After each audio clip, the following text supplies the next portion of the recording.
আসসালামু আলাইকুম রহমতুল্লাহ সবাইকে। আজ আমি দেখাবো আমার ব্রয়লার খামারে ৮ নম্বর দিনের কাজ।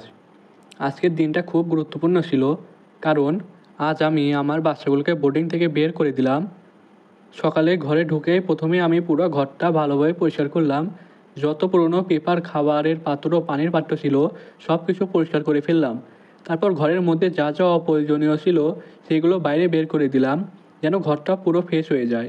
এরপর বোর্ডিং ঘরের পুরনো কাঠের গুঁড়াগুলো ভালোভাবে ফেলে দিলাম, কারণ এতদিন বাচ্চাগুলো ওই একই ঘরের মধ্যে বোর্ডিং করেছিল আর পুরো গুঁড়া নোংরা হয়ে গিয়েছিল। সব পুরনো গুঁড়া ফেলে দিয়ে নতুন শুকনা কাঠের গুঁড়া দিয়ে দিলাম, যেন মাটিটা শুকনো, পরিষ্কার আর নরম থাকে।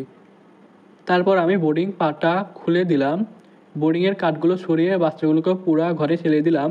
এক কথায় আজ তারা মুক্ত হলো। তাদের ছোট থেকে বাচ্চাগুলো একসাথে দৌড়াদৌড়ি শুরু করলো, খেললো, খাবার খেলো, দেখতে সত্যিই ভালো লাগছিল।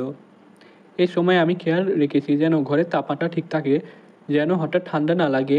পানির পাত্র, খাবারের পাত্র ঠিক জায়গায় বসিয়ে দিয়েছি এবং সময় মতো ওষুধ দিয়েছি।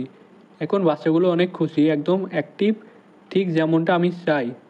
এইভাবে ধাপে ধাপে যত্ন নিলে ব্রয়লার খামারে খুব ভালো ফলাফল পাওয়া যায়।